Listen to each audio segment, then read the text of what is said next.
विद्यार्थी मित्रों, आज આપણે આ વિડિયોમાં પ્રથમ સત્રાંત પરીક્ષા 2025 અંતર્ગત ધોરણ 8 માં જે ગણિતનું પેપર છે એ પેપરના અભ્યાસ માટેનું મોસ્ટ આઈએમપી પેપરનું સંપૂર્ણ સોલ્યુશન કરશું। વિદ્યાર્થી મિત્રો, આ ઓરિજિનલ પેપર નથી, માત્ર અભ્યાસ માટેનું પેપર સ્ટાઇલ મુજબનું મોસ્ટ આઈએમપી પેપર છે।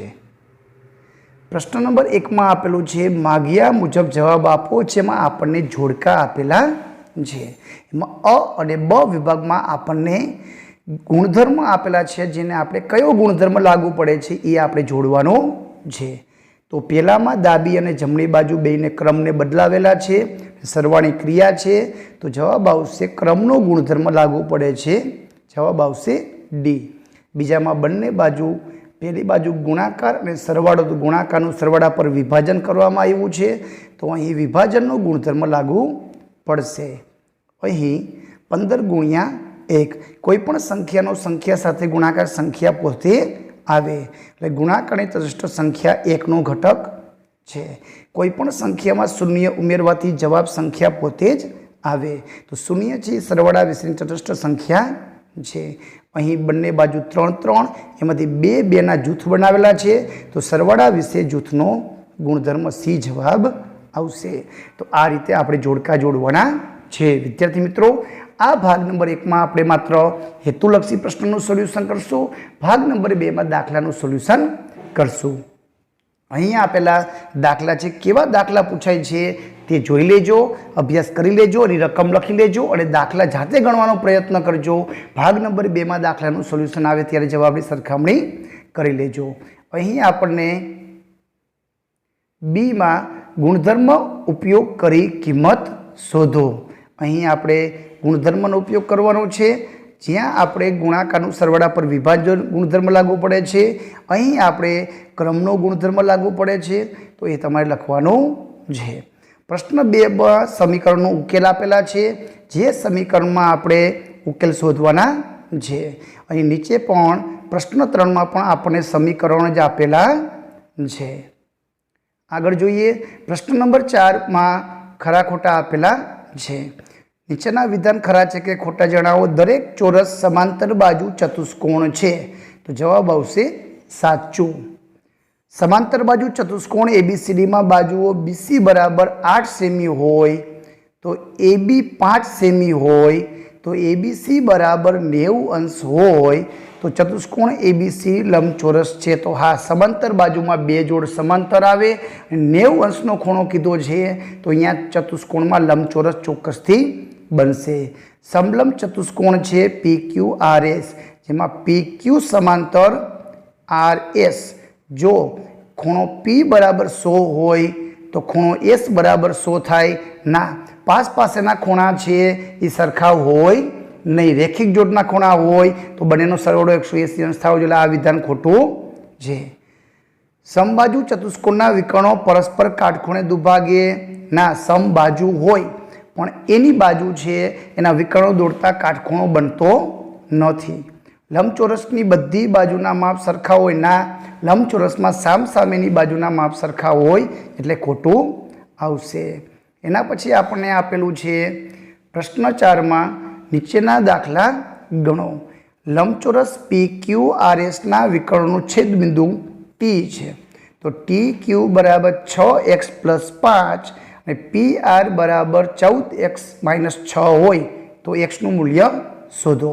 તો લંબચોરસમાં અહીં આપેલું છે, તો સામસામેની બાજુ સરખી, તો TQ બરાબર PR, એની કિંમત મૂકશું। 6x + 5 બરાબર PR ની કિંમત 14x - 6, હવે 14x ને ડાબી બાજુ લઈ આવશું તો પ્લસમાંથી માઇનસ થઈ જાય, 5 ને જમણી બાજુ જવા દેશું તો પ્લસમાંથી માઇનસ થઈ જશે, તો વત્તે ઓછે ઓછા 14માંથી 6 ઓછા કરો તો 8x મોટા પદની નિશાની, ઓછે ઓછે વધતા 6 ને 5 11 મોટા પદની નિશાની, -8 છેદમાં આવી જશે, માઇનસમાં નીકળી જશે, તો xની કિંમત 11/8 આવશે।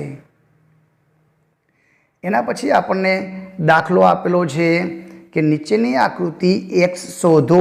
x એ બહુકોણ છે, તો બહુકોણનો કુલ સરવાળો છે એ 360 અંશ થાય, તો x + 120 + 140 બરાબર 360। 120 અને 140 260, જેને જમણી બાજુ લઈ જાય તો પ્લસમાંથી માઇનસ થઈ જશે. 360માંથી 260 બાદ કરશું તો 100 અંશ જવાબ આવશે. એના પછીનો આપેલો છે કે એક નિયમિત બહુકોણને કેટલી બાજુઓ હોય તો બહિષ્કોણનું માપ 36 હોય. તો બાજુની સંખ્યા શોધવાનું સૂત્ર n બરાબર 360ના છેદમાં બહિષ્કોણનું માપ. તો બહિષ્કોણનું કુલ માપ 360, એક ખૂણાનું 36 છે, તો 360ને 36 વડે ભાંગશું તો 10 બાજુ જવાબ આવશે. આગળ જોઈએ, પ્રશ્ન નંબર 6માં આપણને આપેલું છે એક દિવસ દરમિયાન બાળક દ્વારા પસાર કરવામાં આવતો સમય આપેલ છે. આ સમયને પાઈ ચાર્ટમાં આપેલો છે. ઊંઘ 8 કલાક કરે, ગૃહ કાર્ય 4 કલાક, અન્ય ક્રિયા 3 કલાક, 3 કલાક રમે અને 6 કલાક શાળાએ સમય પસાર કરે. તો પ્રશ્ન 1, કઈ ક્રિયામાં બાળક સૌથી વધુ સમય લે છે? તો ઊંઘમાં. ગૃહ કાર્યના અંતે કેટલા કલાકને ટકામાં ફેરવો? તો કલાક ગૃહ કાર્યમાં 4, તો 4 છે કુલ 24 કલાકમાંથી છે, તો 100 ગુણ્યા 24 છેદમાં 4, 4 છક 24. વિદ્યાર્થી મિત્રો, ગૃહ કાર્યને કલાકને ટકામાં ફેરવવું છે કેટલા ટકામાં? એનો જવાબ અહીં તમે શોધી લેજો.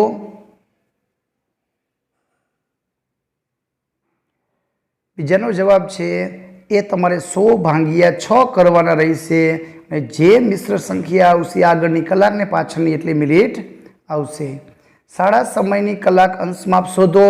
તો અંશમાપ કુલ 360 હોય, તો 6 કલાક, તો 360 ગુણ્યા 6 છેદમાં 24, 6 ચોક 24, 360ને 4 વડે ભાંગશો તો 90 અંશ જવાબ આવશે.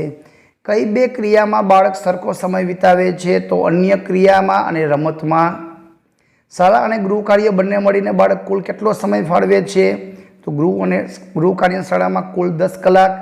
રમતની કલાકનું અંશમાપ રમત 3 કલાક, તો 360 ગુણ્યા 3 છેદમાં 24, અંશ ઉડાડશું તો 45 અંશ જવાબ આવશે. તો આ રીતના જવાબ લખવાનો છે. પ્રશ્ન નંબર 7માં આપેલું છે નીચેના આપેલા દાખલા ગણો. અહીં સંભાવના દાખલા આપેલા છે.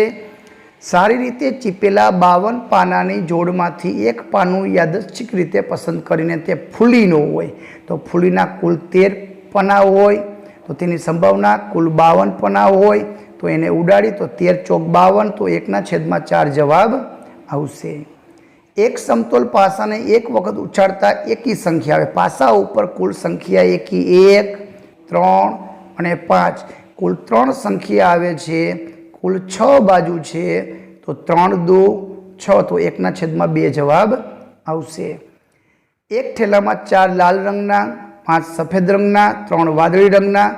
યાદચ્છિક રીતે એક દડો પસંદ કરતા તે લાલ રંગના, તો લાલ કુલ 4 છે, પણ કુલ 4 ને 5 9 10 11 12 છે, તો 4 તરીને 12, તો 1/3 જવાબ આવશે.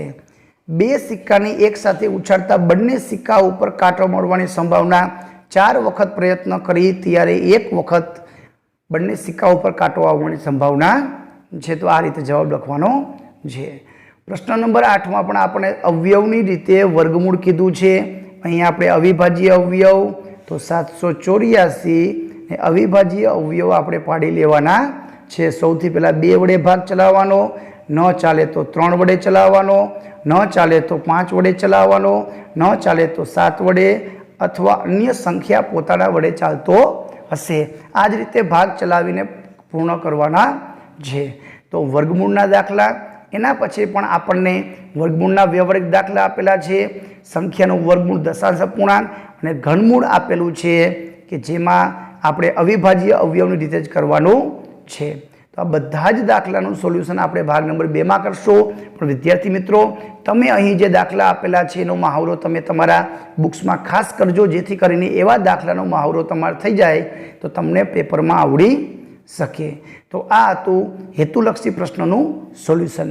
દાખલાનું સોલ્યુશન આવતા ભાગમાં કરશું. વિડીયો ગમે તો લાઈક કરજો, અમારી ચેનલને સબસ્ક્રાઈબ કરજો. આભાર, ધન્યવાદ.